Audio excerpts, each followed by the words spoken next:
Ayan, sumuko na raw siya sa kakahunting at kakasingil kay Lita. May utang din daw sa kanya. Oya, humarap ka na. Maling ka! Maling ka! Hindi! Lapit ka! Lapit ka! Pera kayong dalawa. Pera namin yan! Pinaghirapan namin yan! Pera kayong dalawa. Kaya nga tuwan niyo kung pautangin, buhay na buhay kayo sa tubo. Hindi totoo yan. Sinungaling po siya. Magkakaroon tayo ng pagkakataon na magpaliwanag. Okay. Ganyan kayo, magtotoo yan. Pero ito lang, gusto kong malaman. Ano ito? Tamaan sa akin yan. Parang mamamana. Tamaan sa akin yan. Kung ko panda, madam. Kung ko panda. Alam ko, ganun eh. Alam ko, ganun. Sabi ni Manny Pacquiao, ganito daw. Ganito sa akin. Yan.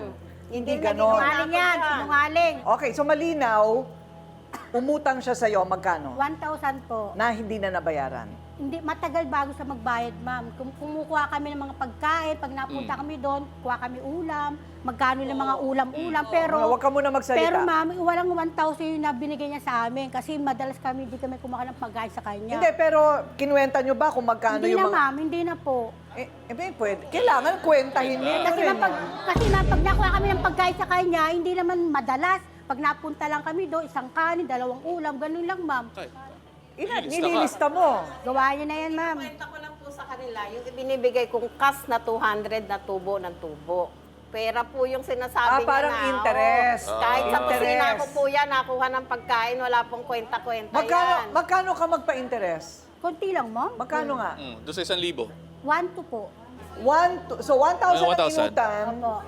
Pag hindi, 200 ang interest Opo. kada buwan. Opo. Ay, sinungaling. Ganun, ma'am. Kada linggo lang yan, ma'am. Ano? Kada linggo sila Kada linggo? magpatubo. Opo, Pero ganyan sila hindi totoo yan. Sinungaling ka. Kada Hindi totoo yun, linggo. ma'am. Hindi yan totoo, ma'am. Teka, tanong ko lang, paano yun? 1,000 inutang ko sa'yo, Opo. ibabalik ko sa'yo ng 1,200 Opo. sa loob ng... Kahit isang buwan, ma'am. Pag hindi ako nakabayad, Hindi ka nakabayad, panibagong Ay, tubo panibagong yun. tubo. pag hindi ako nakabayad, tutubuan mo ulit yung 1,200. Opo, tubo ng tubo Pero yun. sir, yung 1,000 sa kanya, kahit kailan walang ng tubo tubo. yan. Na, Wala po. Sa pagkain, Nakailang beses na siya ng pagbayad ng interest Dalawa, na dalawa po, 200 sa'yo. dalawa po. So nakabayad na siya ng 400. Opo. Pero tubo yun eh, interest yun Opo, eh. opo. Ang hinihingi mo ngayon, yung principal, yung parang pinaka Opo. 1,000. Opo, Yung ma'am. 1,000 so ang hinihingi nyo na lang ngayon, yung 1,000 pesos na inutang Opo, niya. sir. Opo. Parang Okay. kinalimutan nyo na yung Opo. tubo. Opo, ma'am. Ayun. Sobra-sobra na. Okay. Sinungaling ka. Pero, 1,000 Nanay po. Lita, nakapagpatayo ka ulit ng bahay, di ba? Maliit lang, ma'am. Bakit hindi natin bayaran si Bayaran. Oya? Bayad na yan, ma'am. Ma'am. Kasama na pamasko ko dyan. Wala, sinungaling! Walang pamasko! Wala! Wala! Wala! Sa kwenta mo, magkano na nabayad mo kay Oya? Siguro, sir, umabot na yun ng mga 9,000. 9,000? Hindi totoo! Hindi totoo! 9,000. Parang ang lalayo ng mga sagot nila, no? Parang talagang isa sa kanila nagsisinungaling talaga. Oh, siya! Nagsinungaling! Siya!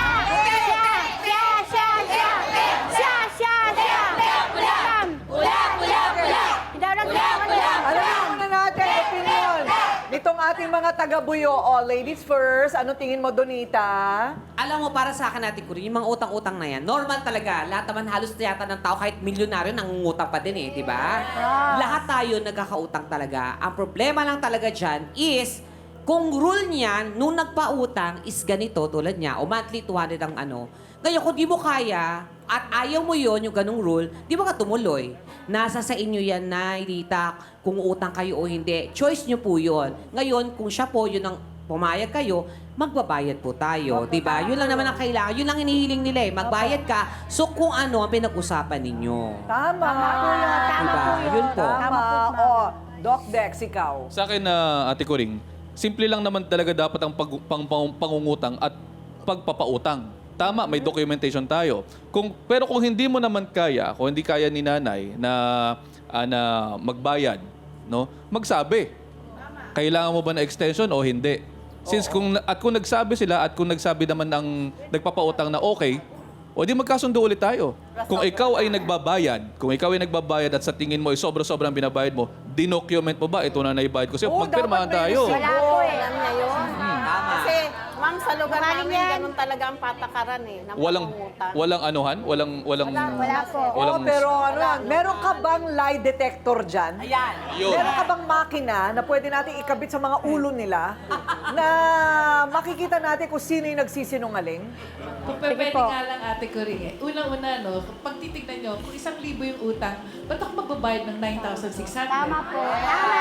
Napaka, Tama, sabihin na it's a sinungaling stupid ka. thing na Walang logic. aabot ako ng 9,600 for a 1,000 na utang. 1,000 lang Pangalawa, kung talagang sinasabing nagbabayad ako, biglang sinabi niya kanina, kaya nga hindi na ako nagbabayad. Di ba natin yung inconsistency ng mga sinasabi? So yun pa lang, ate ko rin, makikita mo na hindi mo na kailangan ng lie detector test kung sino dito talaga ang nagsisinungaling. Ay, nako, Galing ka! psychologist na ang nagsabi. Galing siya.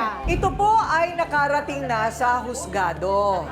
Oo, nakarating na po. Kasama ka rin ba dun sa kaso? Hindi naman. Hindi naman. So, kayo po, nanay, ang nagkaso. Opo, ma'am. Anong sabi ng abogado nyo? Meron kayong kaso? Una, ma'am, hinarap pa kami.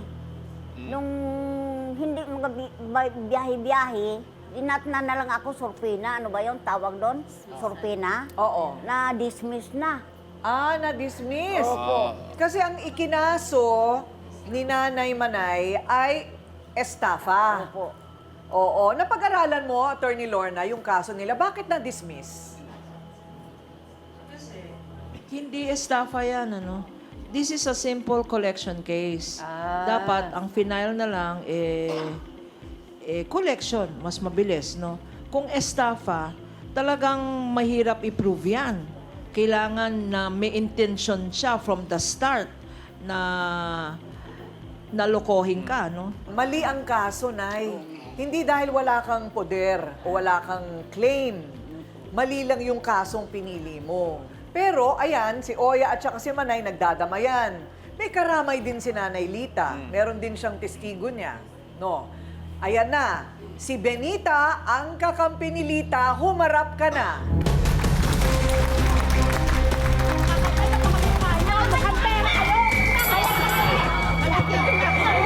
Bayad na yung tao! Pag nasabi na pinabayad sa inyo, sige tayo ng sige! Pera kayo. Nasobra ka bang patulong? Ayan na, ayan na, ayan na. Oh, ayan na. Oh. Ang tawag po dito, hindi po, rampa ng kagandahan.